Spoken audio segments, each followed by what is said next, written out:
बच्चों आज आप लोगों को हम बताएंगे परिमाप के बारे में। परिमाप के बहुत सारे फार्मूले आप लोगों को रटने पड़ते हैं। रटोगे तो कितने रटोगे, भूल जाते होगे। हम आज ऐसी ट्रिक बताएंगे कि फार्मूला याद ही नहीं करना पड़ेगा। बताएं?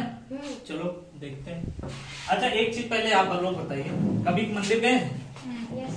मंदिर के चारों तरफ परिक्रमा लगाते हैं? लगाते हैं ना?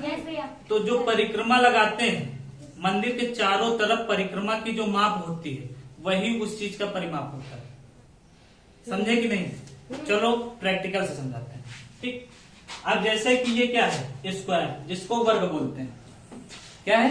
स्क्वायर, जिसको वर्ग बोलते हैं। अब इसकी ए भुजा ए दी है, ए बी कितनी है? ए है। इसकी चारों भुजाएं बराबर होती है। अगर ये ए है तो ये क्या होगी? ए। ये ए होगी कि नहीं होगी? होगी। क्या बोले? परिमाप, चारों तरफ की माप। जो परिक्रमा की थी चारों तरफ की माप ले ली थी। अब इसमें भी वही करना है, चारों तरफ की माप ऐड कर देनी, जोड़ दे। जोड़े, देखो ए से बी तक गए, कितना गए? ए गए। बी से सी तक गए, कितना गए? ए गए। सी से डी तक गए, कितना गए? डी से ए तक। अच्छा आप बताओ ये कितना हो गया? 4A। हो गया कि नहीं? यही तो फार्मूला होता है। अगर आप लोगों को फार्मूला नहीं आ रहा है तो ऐसे ऐसे ए की जगह वैल्यू रख करके, चारों तरफ की माप कर करके आप हमेशा उसका परिमाप निकाल सकते हैं।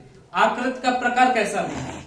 अब अगला आता है आयत का परिमाप। आयत का परिमाप पेरीमीटर ऑफ रेक्टेंगल।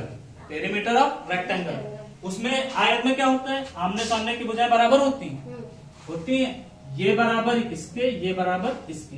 अगर आपको AB की लंबाई दी है तो क्या आप BC की लंबाई बता सकते कितनी होगी?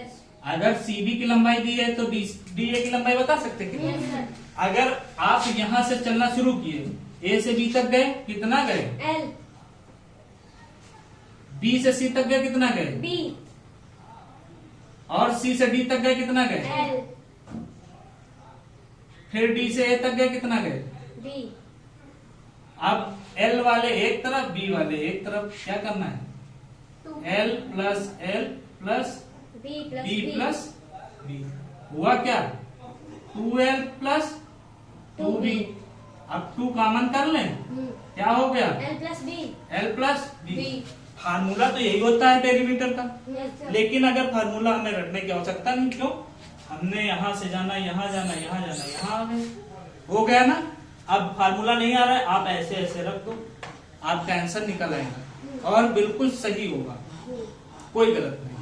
अब बात करते हैं समचतुर्भुज का परिमाप, जिसे क्या बोलते हैं? Rhombus. Perimeter of rhombus, English में क्या बोलते हैं? रोम्बस। ये बनता तो स्क्वायर से ही है, लेकिन इसमें जो इसके जो एंगल रहते हैं ये 90 डिग्री के नहीं होते। स्क्वायर में एंगल 90 डिग्री के होते हैं। समानता ये होती है कि ये आमने सामने की भुजा इसमें भी बराबर। अब इसमें भी चारों तरफ की परिक्रमा करनी है हमने। A से B तक गए, कितना गए? A। B से C तक गए, कितना गए? A। C से D तक गए, A। D से A तक गए, A। कितना हो गया? 4A। यही तो इसका भी फार्मूला होता है। होता है कि नहीं होता? तो अब आपको फार्मूला याद करने की आवश्यकता है।